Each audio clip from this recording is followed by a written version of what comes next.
श्रवण की कला सुनते तो हम सब हैं। कला की क्या बात है। हम तो पैदा ही होते हैं कान लिए हुए, सुनना हमें आता ही है नहीं, लेकिन हम सुनते नहीं हैं।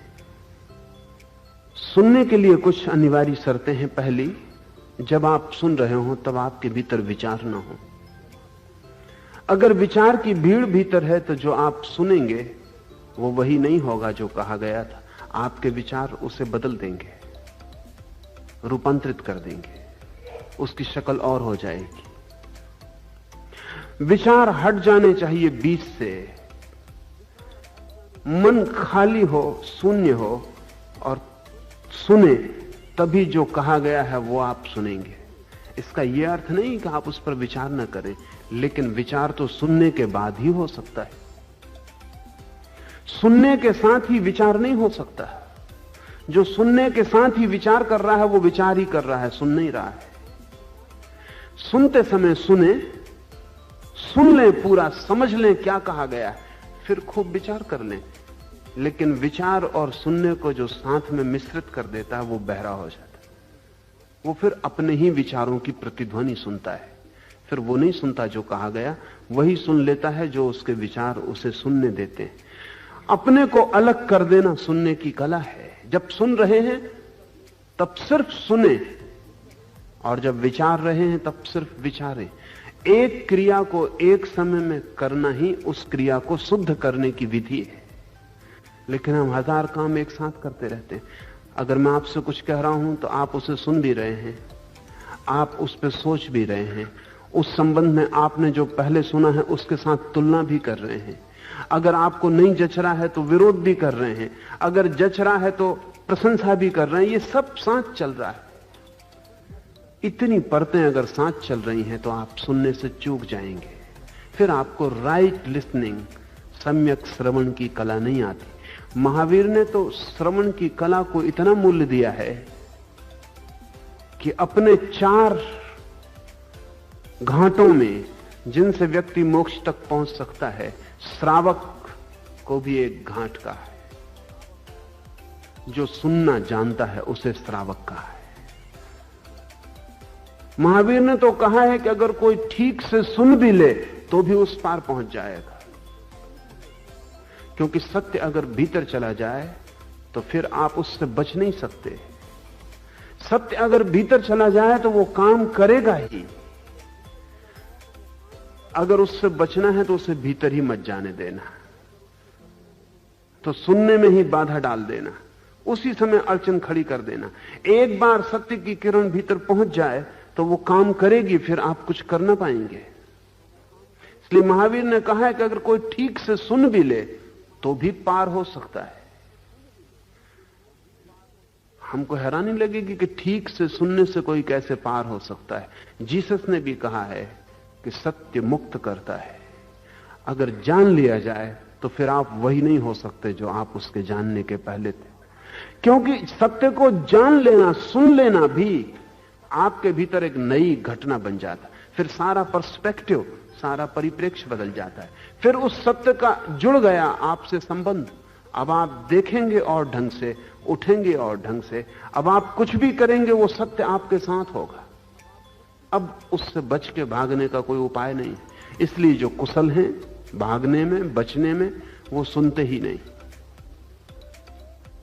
हमने सुना है कि लोग अपने कान बंद कर लेते हैं, विपरीत बात सुनाई ना पड़ जाए, प्रतिकूल बात सुनाई ना पड़ जाए। हाथों से कान बंद करने वाले मूढ़ तो बहुत कम हैं, लेकिन हम ज्यादा कुशल हैं। हम भी कान बंद रखते हैं, हाथों से नहीं रखते। हम भीतर विचारों की परत कान के आसपास इकट्ठी कर देते हैं। बाहर से कान बंद नहीं करते, भीतर से विचार से कान बंद कर देते। तब कान पे कोई बात सुनाई पड़ती है, वो विचार की परत जांच पड़ताल कर लेती। वो हमारा सेंसस है, वहां से पार हम होने देते हैं तभी जब लगे हमारे अनुकूल है। और ध्यान रखना, सत्य आपके अनुकूल नहीं हो सकता, आपको ही सत्य के अनुकूल होना पड़ता है। अगर आप सोचते हैं सत्य आपके अनुकूल हो तभी गृहीत होगा, तो आप सदा असत्य में जिएंगे। आपको ही सत्य के अनुकूल होना पड़ेगा। इसलिए पहली बात तो ठीक से सुन लेना जरूरी है कि क्या कहा गया है। जरूरी नहीं कि उसे मान लें। सुनने का अर्थ मानना नहीं है। इससे लोगों को बड़ी भ्रांति होती। कई को ऐसा लगता है कि अगर हमने सोचा विचारा ना तो इसका मतलब हुआ हम बिना ही सोचे विचारे मान लें। सुनने का अर्थ मानना नहीं है। सिर्फ सुन लें, अभी मानने न मानने की बात ही नहीं है। अभी तो ठीक तस्वीर सामने आ जाए कि क्या कहा गया है, फिर मानना न मानना पीछे कर लेना। और एक बड़े मजे की बात है, अगर सत्य ठीक से सुन लिया जाए तो पीछे न मानना बहुत मुश्किल है। अगर सत्य है तो पीछे न मानना बहुत मुश्किल है। अगर सत्य नहीं है तो पीछे मानना बहुत मुश्किल है।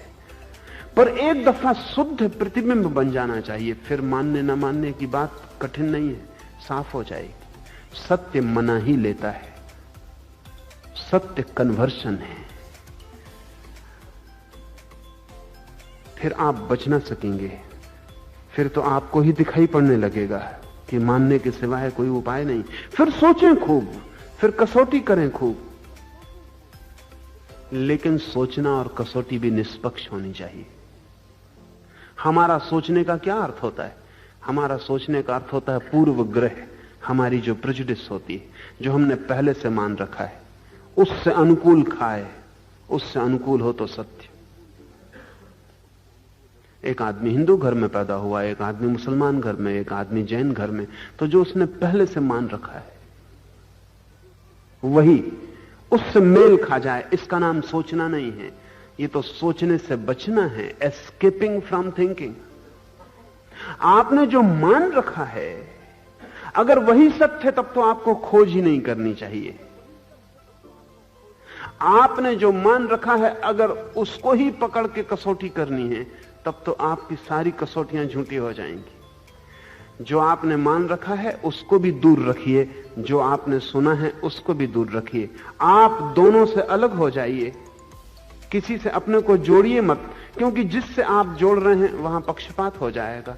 दोनों को तराजू पर रखिए, आप दूर खड़े हो जाइए। आप निर्णायक रहिए, पक्षपाती नहीं। हर बार जब नई बात सुनी जाए तो पुरानी को अपना मान के, नई को दूसरे का मान के अगर तौलिएगा तो आप कभी निष्पक्ष चिंतन नहीं कर सकते। अपनी पुरानी को भी दूर रखिए, इस नई को भी दूर रखिए, दोनों पराई हैं। सिर्फ फर्क इतना है कि एक बहुत पहले सुनी थी, एक अब सुनी है। समय भर का फासला है। कोई बात 20 साल पहले सुनी थी, कोई आज सुनी है। 20 साल पुरानी जो थी वो आपकी नहीं हो गई, वो भी पराई है। उसे भी दूर रखिए, इसे भी दूर रखिए, और स्वयं को पार अलग रखिए। और तब दोनों को सोचिए। इस सोचने में पक्ष मत बनाइए, निष्पक्ष दृष्टि से देखिए, तो निर्णय बहुत आसान होगा। और बड़ा मजा यह है कि इतना निष्पक्ष जो चित्त हो उसे सत्य दिखाई पड़ने लगता है, सोचना नहीं पड़ता। इसलिए हमने निरंतर इस मुल्क में कहा है कि सत्य सोच विचार से उपलब्ध नहीं होता, दर्शन से उपलब्ध होता है। यह निष्पक्ष चित्त दर्शन की स्थिति है। देखने में आप कुशल हो गए, अब आपको दिखाई पड़ेगा कि क्या है सत्य और क्या है असत्य। अब आपकी आंख खुल गई, ये आंख देख लेगी क्या है सत्य और क्या है असत्य। लेकिन अगर पक्षपात तय है, आप हिंदू हैं, मुसलमान हैं, जैन हैं, बंधे हैं अपने पक्षपात से, तो फिर आप कुछ भी ना देख पाएंगे। वो पक्षपात आपकी आंख को बंद रखेगा। जो पक्षपात से देखता है वो अंधा है, जो निष्पक्ष होकर देखता है वो आंख वाला है। सुने फिर आंख वाले का व्यवहार करें। मेरी बातों को इतने प्रेम और शांति से सुना, उसके लिए बहुत बहुत अनुग्रहित हूं। और अंत में सबके भीतर बैठे परमात्मा को प्रणाम करता हूं। मेरे प्रणाम स्वीकार।